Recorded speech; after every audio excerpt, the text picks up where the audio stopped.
Hi, I am Dr. Shoaib Padaria. I am a director of the Department of Vascular Interventions at Jaslok Hospital Mumbai. So as we all know, varicose veins is a very prevalent condition all over the world. More than 7% of the entire population suffers from some form of varicose veins or the other. They can vary from very tiny spider veins to very large bulging veins which can cause ulcers and bleeding around the foot. Over the last 2 decades, there has been a sea change in the treatment of varicose veins. As you are all probably aware, in the past, we used to subject patients of varicose veins to open surgery. However, open surgery was a bit difficult. It used to take a few hours. There used to be significant blood loss, and recovery was usually would take 2 to 3 weeks. And therefore, it was not a very popular option. About 2 decades ago, the entire scenario changed by the introduction of non-invasive, or I would say minimally invasive, surgical procedures, endovenous procedures for treatment of varicose veins. In 2019, the scenario is vastly different than that which was about 2 decades ago. The most commonly used method of treatment for varicose veins today is what we call thermal ablation of varicose veins, that is burning the varicose veins from within, without any surgical intervention, without any cut or stitch, and no marks are left behind. There are 2 methods, very popular methods, thermal methods for treatment of varicose veins. One is what we call laser treatment of varicose veins. In laser therapy, we use various tiny fibers, which are laser fibers, which generate heat, which can vary from 100 degrees centigrade to 1000 degrees centigrade.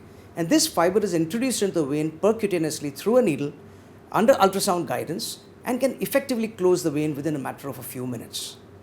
The advantage of this therapy is that the patient does not require any rest, is walking immediately, and can resume his normal duties within 24 hours.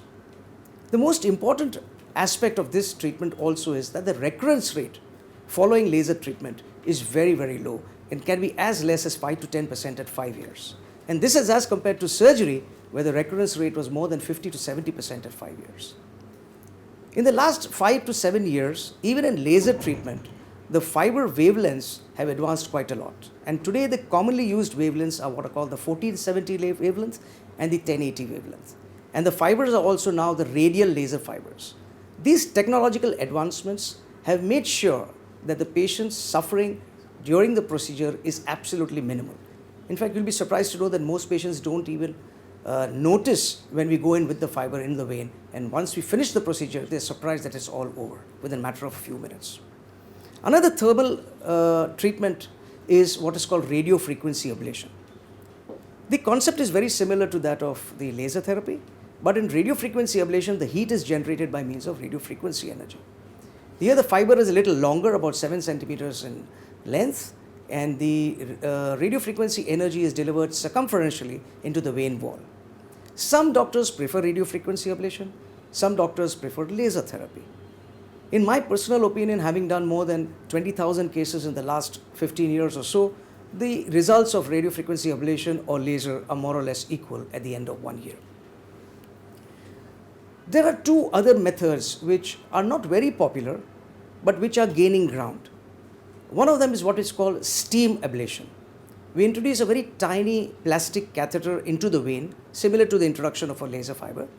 But here we inject steam at 100 degrees centigrade into the vein.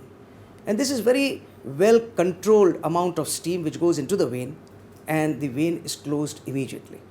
Advantage of this is that the cost is very less. There's no cost of the laser fiber, there's no cost of the radiofrequency ablation fiber. It's just nothing but water which is converted into steam. So the results are very good and at a much cheaper cost.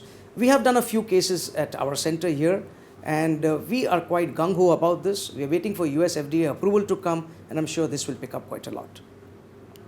The latest advancement which has occurred in thermal treatment is what is called microwave ablation therapy. Again, the heat energy is generated by means of microwave energy, and this can be delivered very accurately, very concisely within the vein. And for the first few cases that we have done in the last couple of months, the results are phenomenal.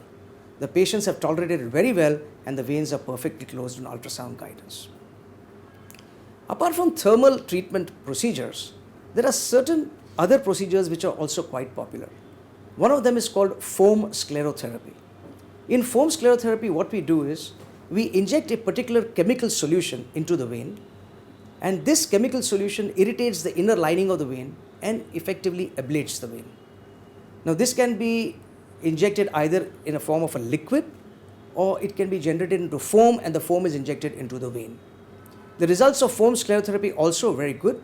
However, as compared to laser, radiofrequency, steam or microwave, you will have to repeat the sclerotherapy procedures at least 5 to 6 times in the patient before you get a perfect result.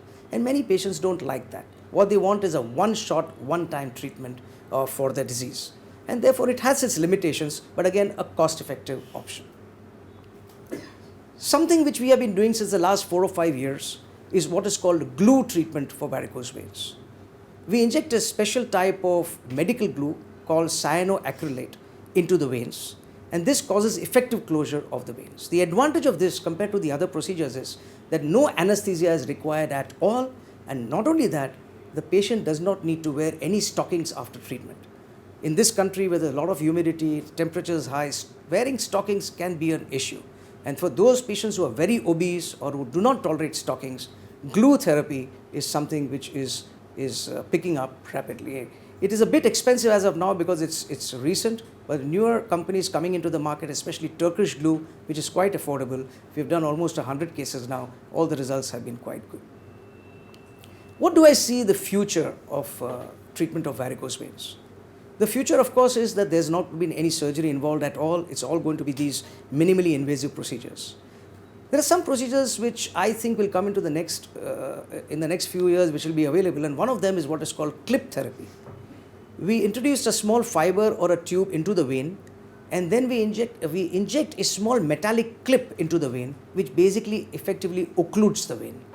And when it occludes the vein, the reflux into the vein effectively stops, and that's all that is necessary. Within 5 minutes, you have a vein which is perfectly closed, and the varicosity totally disappears.